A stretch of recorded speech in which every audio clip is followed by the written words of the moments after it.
تم ہمیشہ اللہ سے جواب مانگتے ہو اور اس کے اشارے کی تلاش میں رہتے ہو، مگر جب وہ تمہیں جواب دیتا ہے تو تم اس جواب کو تسلیم نہیں کر پاتے۔ اللہ تمہیں جس شخص کی حقیقت دکھا کر اسے تم سے دور کر دیتا ہے، تم پھر کیوں اس کے پیچھے بھاگتے ہو؟ اور جب وہ پیچھے بھاگنے پر بھی تمہیں نہیں ملتا تب بھی تم اللہ کی مصلحت نہیں سمجھتے۔ جو چیز تمہاری ہے وہ تمہیں ضرور مل کر رہے گی، اور جو چیز تمہاری نہیں ہے تم جتنا بھی اس کے پیچھے بھاگتے رہو وہ تمہیں نہیں ملے گی۔ جو لوگ صبر کرتے ہیں وہ ہمیشہ سکون میں رہتے ہیں، ان کو پتہ ہے اللہ بہترین کرنے والا ہے۔ ایک دفعہ یاد کر کے دیکھو، کیا اس نے تمہارے کبھی کوئی ایسی دعا قبول نہیں کی جو تمہارے حق میں بہتر ہو، یا تمہاری پسند کی کوئی چیز تمہیں عطا نہیں کی؟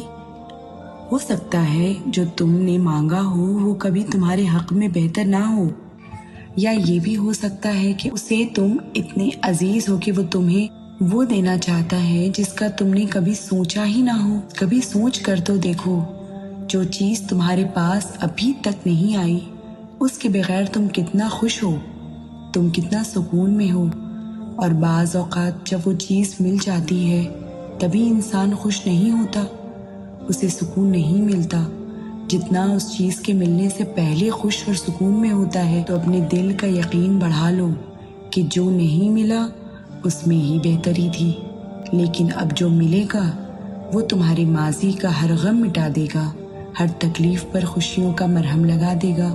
زندگی کبھی کبھی ایسے موڑ پر لے آتی ہے کہ انسان خود کو بے بس محسوس کرتا ہے، جیسے کوئی راستہ نہیں بچا ہو، مشکلات بڑھ جاتی ہیں اور ایسا لگتا ہے کہ اللہ بھی ہماری پکار نہیں سن رہا۔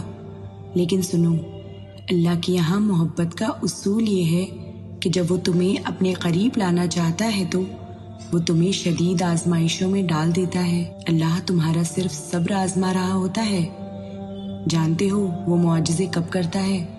جب تم نے کوئی دروازہ چنا ہو اور وہ بظاہر نظر نہ آ رہا ہو، پھر بھی تمہارے دل کو ایک اطمینان ہوتا ہے کہ راستہ چاہے اللہ کا چنا ہوا ہو لیکن وہ منزل تمہاری پسند کی ہی چنے گا۔ مشکلات چاہے آسمان جتنی بڑی کیوں نہ ہو، اگر یقین اللہ پر ہو تو کوئی تمہیں ہرا نہیں سکتا، کیونکہ اللہ تو بس تمہیں اپنی طرف آتا ہوا دیکھنا چاہتا ہے۔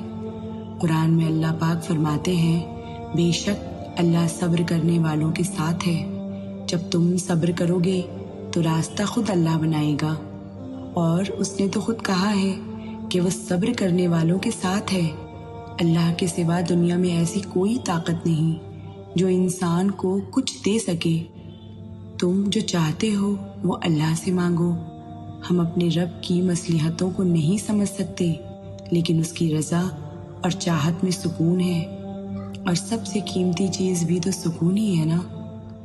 تمہارے وہ آنسو جو تمہاری روح میں اترتے ہیں وہ صرف اللہ ہی کو نظر آتے ہیں، وہ تمہاری تکلیف سے بے خبر نہیں۔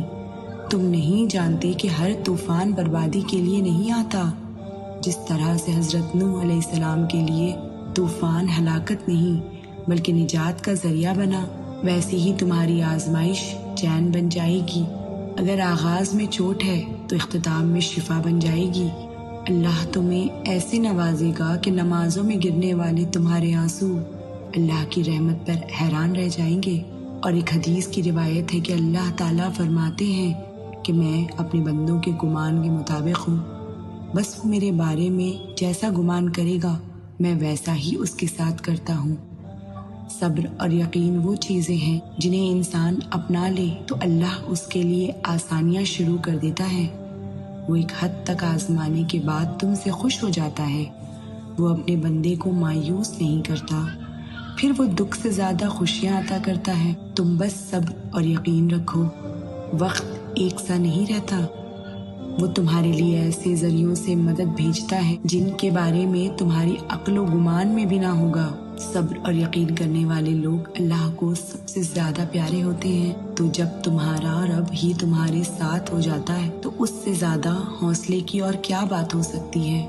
تم یاد رکھو کہ اللہ تمہارے ہر ایک آنسو کو خوشیوں میں بدلنے والا ہے۔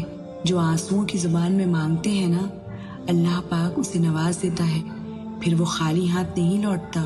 اللہ قرآن میں فرماتا ہے کہ تمہارے رب نے کہا ہے کہ تم مجھے پکارو، میں تمہاری دعائیں قبول کروں گا۔ یہ وہ زبان ہے جو کن کہلوا لیا کرتی ہے۔ مانگ کر تو دیکھو، آنسوؤں کی زبان سے وہ معجزوں کا بادشاہ ہے، جب چاہے جس سے چاہے نواز سکتا ہے۔